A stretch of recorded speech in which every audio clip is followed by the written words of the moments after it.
Atos, capítulo 2, versículo 42. Diz assim: todos se dedicavam de coração ao ensino dos apóstolos, à comunhão, ao partir do pão e à oração. Louvado seja Deus. Agora retrocedo um pouquinho na Bíblia, livro de Lucas, capítulo 5. Nós vamos ler do versículo 1 até o versículo 7. Diz assim: entrando Jesus à beira do lago de Genezaré, grandes multidões se apertavam em volta dele para ouvir a palavra de Deus. Ele notou que junto à praia haviam 2 barcos vazios, deixados por pescadores que lavavam suas redes. Entrou num dos barcos e pediu a Simão, seu dono, que o afastasse um pouco da praia. Em algumas traduções vão dizer que o afastasse um pouco da terra. Então sentou-se no barco e dali ensinou as multidões. Quando terminou de falar, disse a Simão: agora vá para onde é mais fundo e lancem as redes para pescar. Simão respondeu: mestre, trabalhamos duro a noite toda e não pegamos nada, mas por ser o Senhor quem nos pede, vou lançar as redes novamente. Dessa vez as redes ficaram tão cheias de peixes que começaram a se rasgar. Então pediram ajuda aos companheiros do outro barco, e logo os 2 barcos estavam tão cheios de peixe que quase afundaram. Diga graças a Deus. Amém e amém. Nós estamos no meio de uma campanha focada em recomeço, onde a cada dia o Senhor tem usado alguém, um servo ou uma serva, com uma palavra totalmente enviada pelo Espírito Santo para nos encorajar, nos capacitar, nos incentivar a viver o recomeço em alguma área da nossa vida.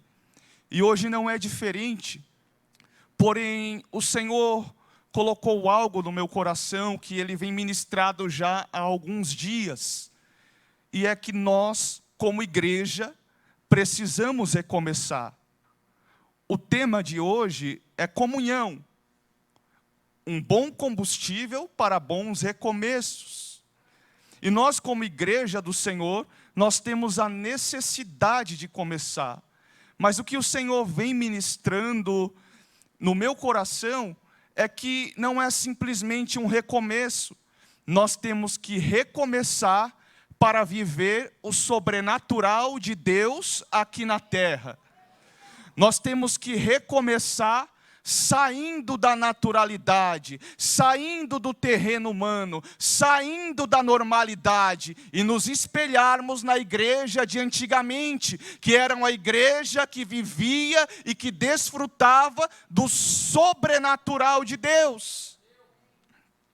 Me preocupa porque até mesmo no meu ciclo de amigos, pela internet, eu conheço pessoas que já não acreditam mais nos dons do Espírito Santo, que não acreditam mais nas manifestações do poder de Deus, não acreditam que o Senhor manifesta o seu poder para curar, para operar milagres. Eles dizem que isso é coisa do ministério apostólico, que Jesus só fazia, que Deus só fazia essas coisas porque a igreja de antigamente precisava. Como se a igreja de hoje fosse perfeita. Nós somos um hospital. Temos pessoas com diversos tipos de enfermidades físicas e na alma. E Jesus é o nosso doutor. E a minha e a sua Bíblia diz que Ele é o mesmo ontem, hoje e será eternamente. Então aquele que operava lá atrás, no tempo dos apóstolos, é aquele que cura hoje, é aquele que renova hoje, é aquele que fala hoje, é aquele que faz milagres ainda hoje, é aquele que operava o sobrenatural na igreja do passado e quer operar o sobrenatural na igreja da atualidade. Temos que viver o sobrenatural. A cada ano que passa, a igreja vai se distanciando do sobrenatural e vai se revestindo de naturalidade. O jeitinho humano, é tudo do nosso jeito, é tudo normal. A fé vai esfriando, o amor vai se esfriando, a comunhão vai se esfriando. E o que causa isso? Muitas vezes o desânimo. Foi assim com Abraão. Abraão já velho, desanimado, frustrado, em Gênesis capítulo 15, Deus começa a falar com ele e diz: Abraão, eu sou o teu escudo, aquele que te protege, sou o teu galardoador e tenho muitas bênçãos para você. E Abraão estava tão desanimado que ele diz: ah, meu Senhor, mas do que adianta todas essas bênçãos se o Senhor não me dá um filho? Eu já sou de idade, eu não posso ter filhos, então a única saída é seguir a tradição humana, é seguir a lei humana, é fazer a coisa do jeitinho humano. E que jeitinho é esse? Olha o meu servo Eliezer. A lei dessa época, a lei humana daquela época, dizia que se um homem não tem descendência, a sua herança pode passar para o seu servo. Então Abraão diz para Deus: eu não tenho filhos, a minha herança vai ser do meu servo Eliezer.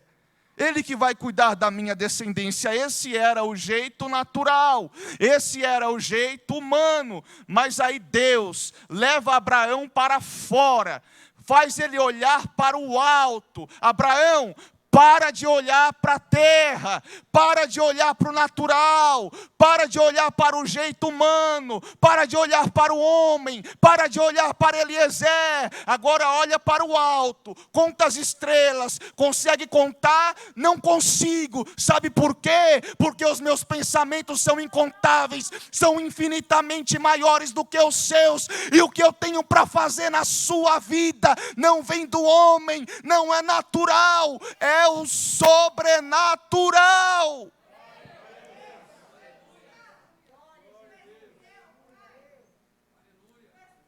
O homem diz que não tem como, senhor de idade, ter um filho. É a lógica humana, é o que a medicina diz. Mas Deus está acima de tudo isso. Ele leva Abraão para fora e o faz olhar para o alto.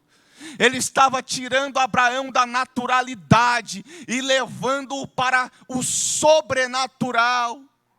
Ele renova as promessas na vida de Abraão. E Abraão creu e por isso foi justificado. Deus quer nos levar para o sobrenatural. E aí nós entramos nessa palavra de Lucas que nós lemos. Jesus, ele estava no lago de Genezaré.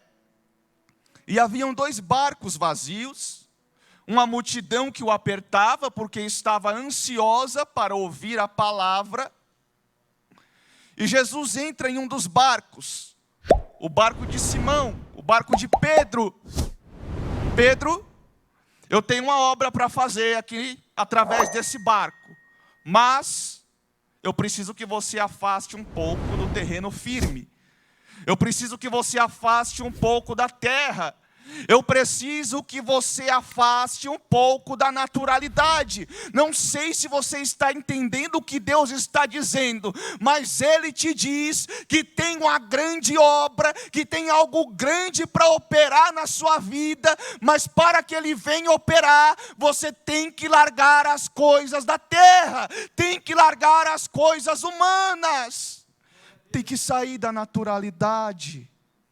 Se afasta um pouco da terra e deixa Ele fazer a obra. E aí meditando nessa palavra e orando, o Senhor ministrou no meu coração 4 passos que nós devemos seguir para ter uma vida sobrenatural na terra. O primeiro é a dependência. O segundo, a renúncia. O terceiro, a obediência. E o quarto é a comunhão. Graças a Deus. Dependência. Jesus entra no barco de Pedro. Pedro era um pescador experiente, anos na profissão, vivia da pesca, lucrava com a pesca, estava acostumado com esse trabalho. Mas na noite passada, ele se frustra, ele se cansa, ele enfraquece, porque ele passa a noite toda tentando, joga a rede, tira a rede, joga a rede, tira a rede, joga a rede, tira a rede, e nada, nem sequer um peixe. E aí ele volta, desanimado, o barco dele estava vazio. Ele estava lavando as redes, só que agora a coisa ia ser diferente. Quem iria assumir o barco era Jesus. Dependência. E o que isso tem a ver com dependência? Simples. Entrega o seu barco para Jesus. Você já tentou fazer do seu jeito e não deu certo. Você já lançou a rede do seu jeito e não deu certo. Já trabalhou a noite toda, se esforçou, gastou seus recursos, gastou sua força, seu ânimo, seu vigor, e nada fluiu. E aí, tem gente que ainda questiona Jesus: ah, mas por quê? É porque você estava em alto mar, sem Jesus no seu barco. Estava tentando sozinho, do seu jeito, obstinado. Não, eu consigo, vai na minha força, eu sou capaz, eu tenho potencial. Ei, Jesus disse assim para os seus discípulos: sem mim, vocês não podem fazer nada. Seja dependente.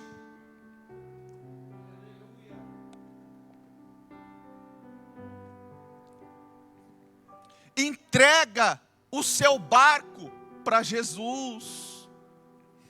Salmo 37, verso 5, se não me falha a memória, diz assim: entrega o teu caminho ao Senhor, confia nele, e tudo Ele fará. Você já sabe que você na frente dos seus negócios, você na frente do seu ministério, você na frente do seu relacionamento, você na frente da sua vida, é perda de tempo. Você só perde força, só perde ânimo, só perde vigor, só perde recursos humanos. Então deixa Jesus assumir o barco. Davi, sempre que ele ia para a guerra, ele chamava o sumo sacerdote para consultar ao Senhor. E chegava o sumo sacerdote com o Urim e o Tumim, que eram pedras que eles usavam para consultar o Senhor. Segundo a tradição hebraica, Deus falava através das pedras. Eles faziam perguntas e, dependendo se a resposta fosse negativa ou positiva, a pedra se acendia. Quando você depende de Deus e consulta qual a vontade do Senhor, Ele te dá uma luz. E de onde vem essa luz? Salmo 119, 105. Lâmpada para os meus pés é a tua palavra, luz para os meus caminhos. Ele te direciona, Ele te guia, Ele te conduz através da sua palavra, quando você depende dEle. Glória a Deus.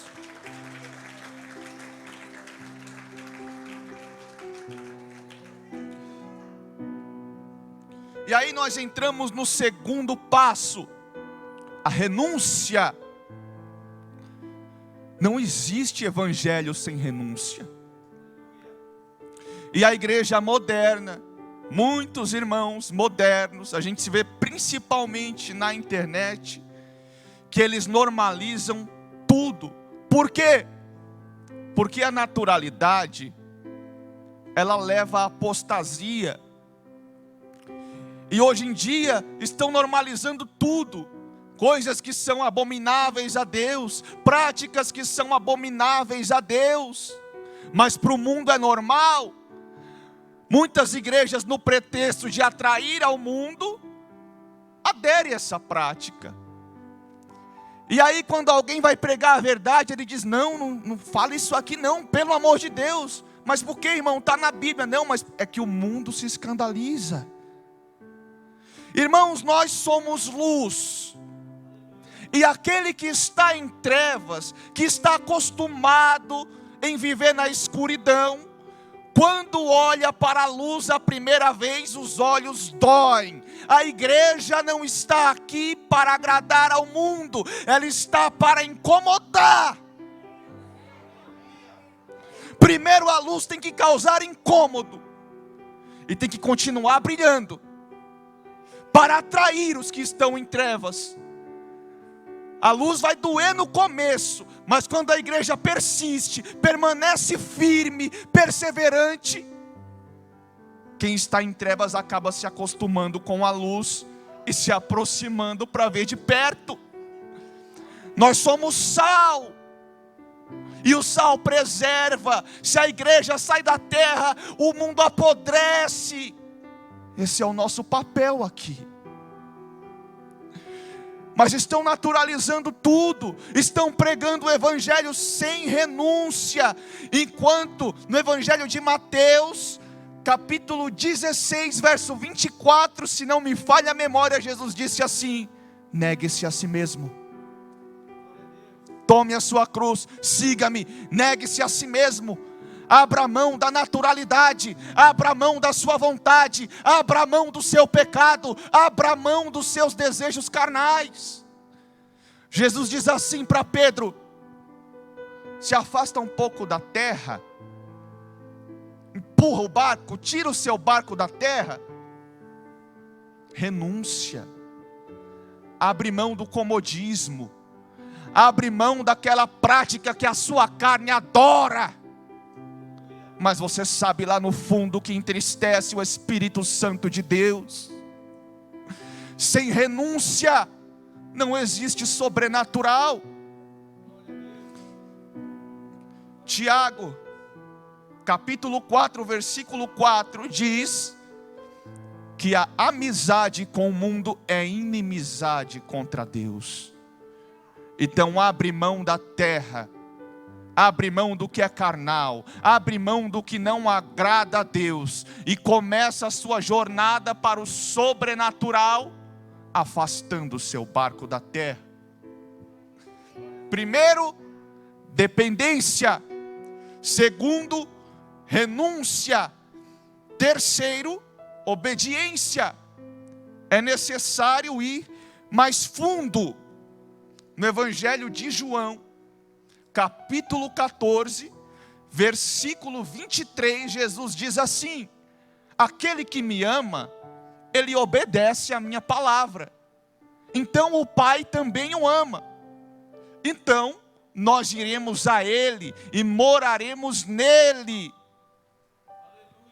Tem alguma coisa mais sobrenatural do que um Deus tão grande habitando num coração humano? Obediência. E qual que era a ordem de Jesus? Primeiro ele faz Pedro se esquecer um pouco da terra, se afastar um pouco da terra, e agora ele diz: agora vai para o profundo, vai mais fundo, vai além, e ali você vai lançar a sua rede, e ela irá se encher de peixes. O lado natural de Pedro tenta até contestar: não, mas olha, nós pescamos a noite toda, viramos a noite, tentamos, e nada, não teve resultado. Mas Pedro, você foi com a sua força, você foi do seu jeito, agora vai do meu, que você vai ver a diferença. Tá bom, como é o Senhor que está falando, então eu vou. E aí Pedro vai mais fundo. A ordem de Jesus é ir mais fundo. Nós devemos ir mais fundo, nós devemos buscar profundidade. Mas o que é isso? É relacionamento com Deus. Muitos estão vivendo o evangelho mecânico. Vai para a igreja, volta para casa, vem para a igreja, ouve a palavra, ouve o louvor, volta para casa. Aí está em casa, não ora, está no trabalho, senta na roda dos escarnecedores, ninguém sabe, nem imagina que ele é crente, e quando descobre fala: o quê? Você é crente? Nossa, nem imaginava, pensei que crente fosse diferente. Eu acho que não tem nada que doa mais do que ouvir uma palavra dessa. É um evangelho mecânico, sem relacionamento com Deus, sem profundidade. Quando Jesus fala de profundidade, Ele está falando de relacionamento, porque não existe o sobrenatural sem uma vida de oração, sem uma vida de intimidade, sem uma vida de comunhão com Deus.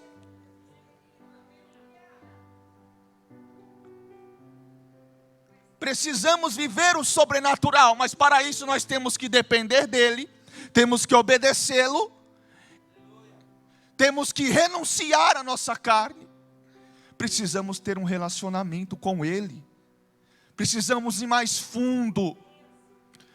Paulo vai dizer na carta aos Efésios, capítulo 1, versículo 3, que o Senhor nos abençoou com toda sorte de bênçãos espirituais que estão nas regiões celestes. O que isso quer dizer? O sobrenatural, as bênçãos espirituais, o sobrenatural está disponível para todos nós. O Senhor já disponibilizou o sobrenatural para a sua igreja, mas nós precisamos recebê-lo. E nós não o recebemos no raso. Nós o recebemos indo mais fundo, entrando nas regiões celestes. Mas como nós entramos neste mundo espiritual?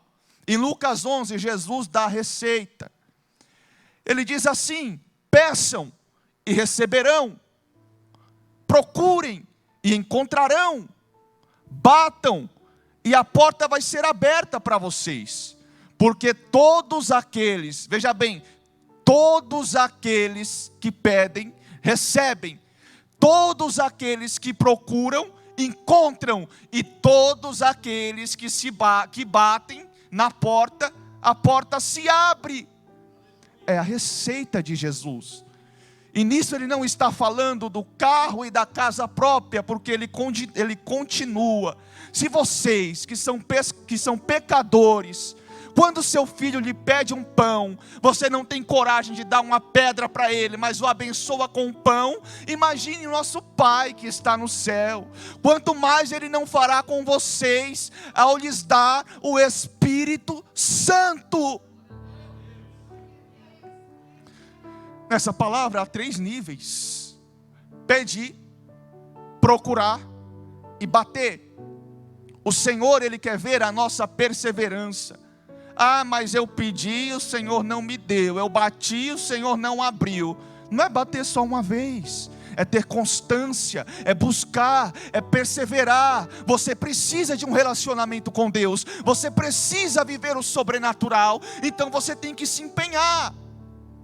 Jesus, nesse mesmo capítulo de Lucas 11, ele conta uma parábola e ele diz assim: olha, tinha um homem que foi à casa de seu amigo, era meia-noite, e ele bateu na porta, dizendo assim: amigo, recebi um outro amigo na minha casa, e eu não tenho o que oferecer para ele comer, então me empresta aí, 3 pães. E aí o amigo olha assim da janela e fala: rapaz, tu tá doido, é? Meia-noite você vem me importunar? Tem pão para você não, já está todo mundo dormindo, vai embora. Aí Jesus continua a parábola dizendo: ele podia dar as costas e ir embora, mas eles eram amigos. amigo tem intimidade, amigo fala assim mesmo com o outro. Aí Jesus diz assim, eles eram amigos, e se ele continuasse batendo, importunasse, um amigo ia acabar abrindo a porta, falar, rapaz, mas você não tem jeito, né? Não deixa ninguém dormir, vai, entra, pega o pão, quer saber? Pega o que você quiser, tudo o que você precisar é seu, só vai embora e deixa a gente dormir. E aí Jesus continua, assim é o reino dos céus. O Senhor não abre de primeira porque Ele quer que você importune, que você insista, que você persevere. São 3 níveis. Primeiro você pede, Senhor, me dá, por favor, me abençoa, por favor, eu quero mais profundidade, Senhor, eu quero viver uma vida de comunhão plena contigo. Aí Deus olha assim e fala, tem não, porta está fechada, você pediu, primeiro nível. Aí você fala, pedi, não deu não, então tá bom, então eu vou aí, hein, vou procurar. Aí você sai do raso, quer pedir, e vai mais fundo, e começa a procurar. E aí Deus diz, olha, ainda não tem não, porta está fechada. E aí você insiste, você persevera, a porta está fechada, então peraí que eu vou bater. Senhor, me abençoa, eu quero a tua presença. Assim como o salmista disse no Salmo 63, a minha alma anseia por ti. Me abençoa. Assim como essa terra cansada, a minha alma estremece e anseia pela tua presença. E vai batendo, e vai batendo, e vai batendo. E aí Deus diz, agora sim.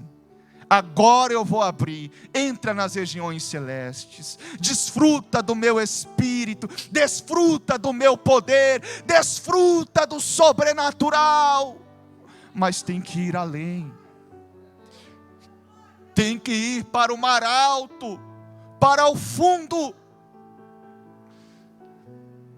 Essa é a ordem de Jesus. E tem uma outra ordem, que é a ordem que abre o caminho para o próximo passo. Jesus, Ele disse assim, em João capítulo 15, versículo 12, amem uns aos outros, como eu os amei. Não há amor maior do que dar a vida pelo seu irmão. Se vocês fizerem aquilo que eu estou mandando, vocês serão amigos de Deus. E aí, segundo a parábola que Jesus conta em Lucas capítulo 11, quem é amigo pode bater na porta. Quem é amigo pode importunar. Mas tem que amar ao seu irmão. E aí nós entramos no último passo, que é a comunhão. E o que é comunhão? Comunhão é nós andarmos juntos com um objetivo em comum. É nós estarmos em sintonia, com o mesmo sentimento, com os mesmos pensamentos, com os mesmos propósitos. É nós estarmos unidos. Comunhão é nós estarmos unidos, se ajudando, se esforçando, adorando a Deus em uma só voz, buscando a Deus com uma só voz, com um só espírito, um só propósito. E a comunhão, como foi dito aqui, ela atrai a bênção. A comunhão, ela atrai o sobrenatural de Deus. No Evangelho de João, no capítulo 14, versículo 20, Jesus diz assim, que o mundo irá compreender que Ele está no Pai, e que Ele está no Pai, e que nós estamos nele.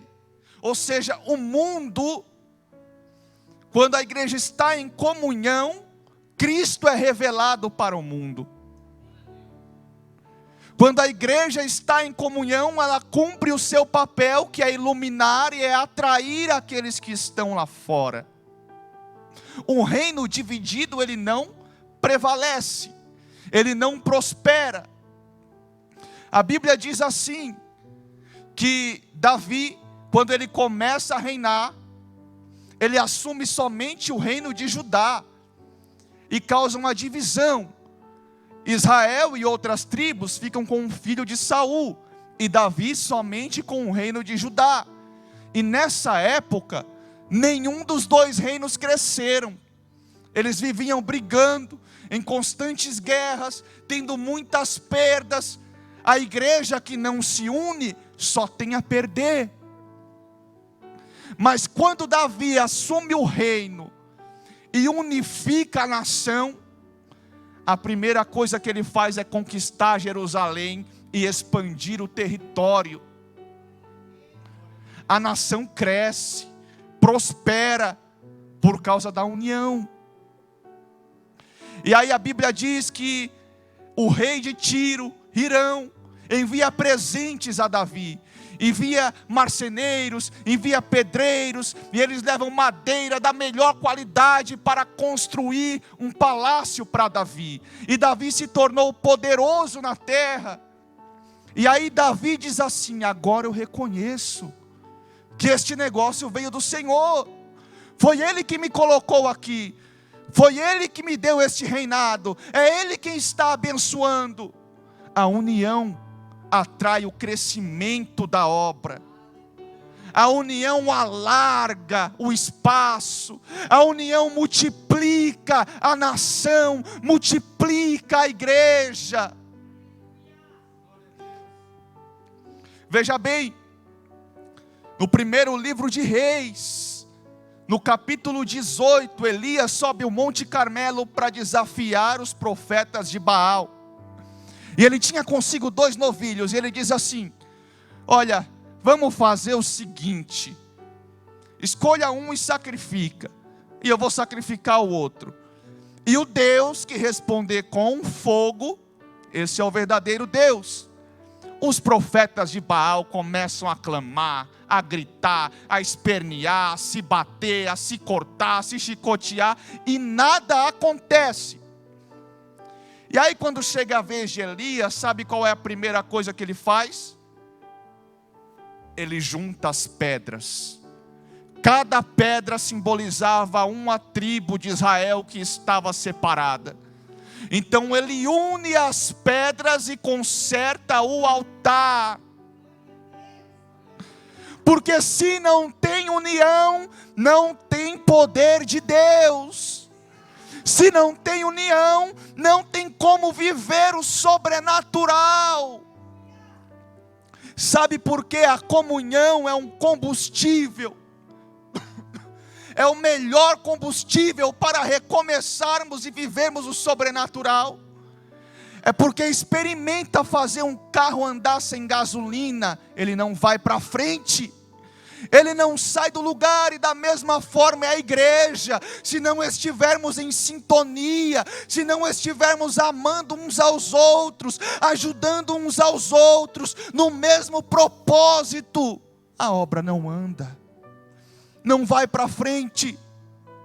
Elias une as pedras, junta as pedras, e depois ele conserta o altar.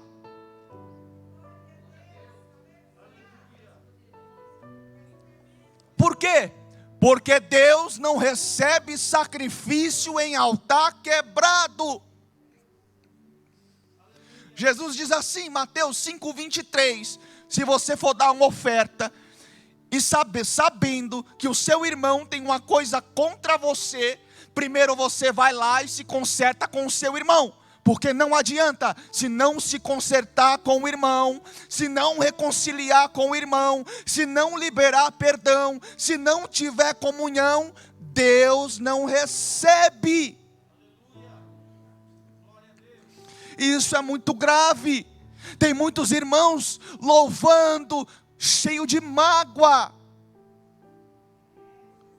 É difícil dizer isso, mas enquanto não liberar perdão, enquanto não houver união, esse louvor não vai passar desse telhado.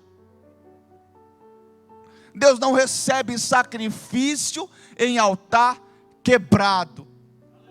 Agora, quando há concerto no altar, quando há união, o fogo desce do céu e incendeia a nossa vida.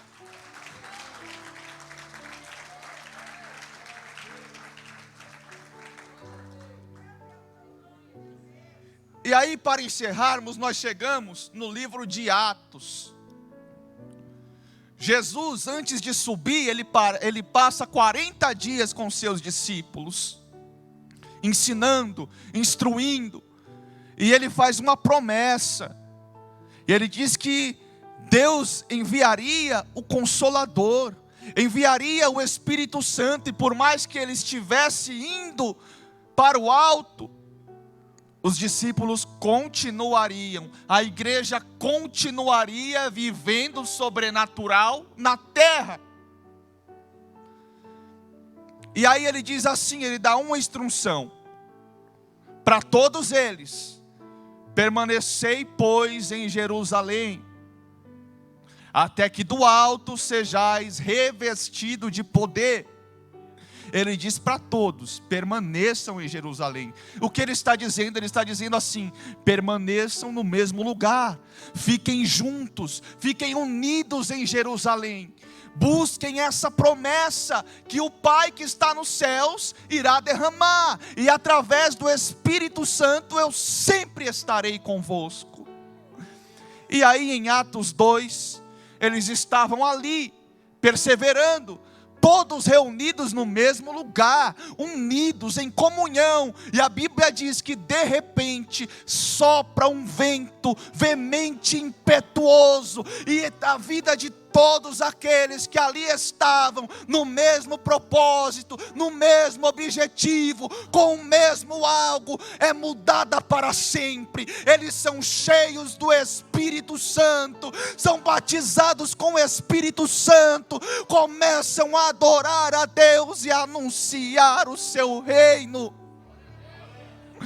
A comunhão atrai o poder, a comunhão atrai o sobrenatural. Hoje não se vê mais crente ajoelhando para clamar pela presença de Deus. Só queremos clamar por coisas terrenas, por bens materiais.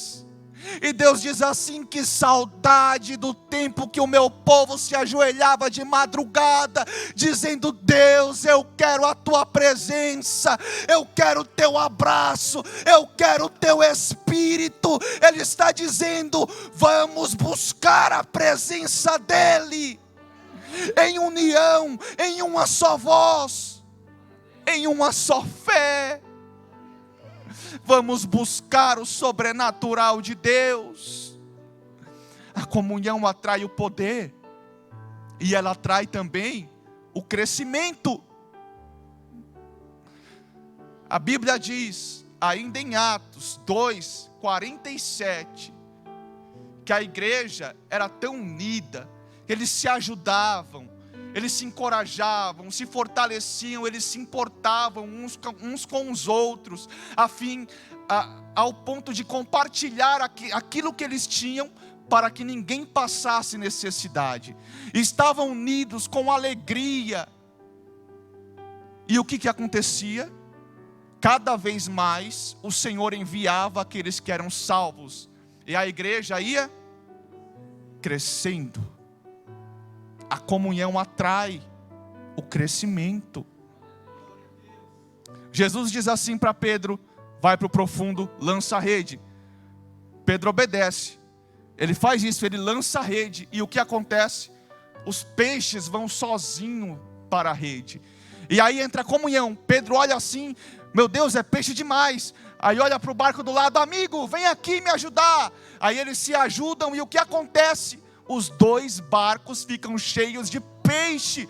Isso é comunhão. A bênção que está sobre mim tem que ser usada para abençoar você. A bênção que está sobre você tem que ser usada para abençoar quem está do lado. A bênção que está sobre o altar é usada para abençoar toda a igreja.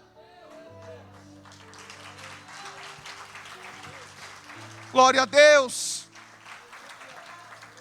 E a igreja, quando está em comunhão, na verdadeira e perfeita comunhão, não tem muito o que fazer, é só lançar a rede. Deus envia os peixes, Deus envia o crescimento, Deus faz a obra ir para frente, mas precisamos de comunhão. Esse ano tem tudo para ser o melhor ano da sua vida. Ah, mas nós ainda estamos em crise, a pandemia ainda está aí. A verdadeira alegria vem de Cristo. Alegria completa nós só temos nele. E se nós colocarmos no nosso coração o propósito de buscar o sobrenatural acima dos nossos desejos humanos, a nossa alegria vai ser completa. Esse vai ser um ano de bênçãos espirituais, um ano de renovo, de fortalecimento, de milagres. Basta nós buscarmos. Então, busque a Deus, vá para o profundo, guarde esses passos, guarde todos esses passos, dependa dEle, renuncie, obedeça e vive em comunhão. E eu agradeço essa oportunidade e as palmas louvem ao Senhor.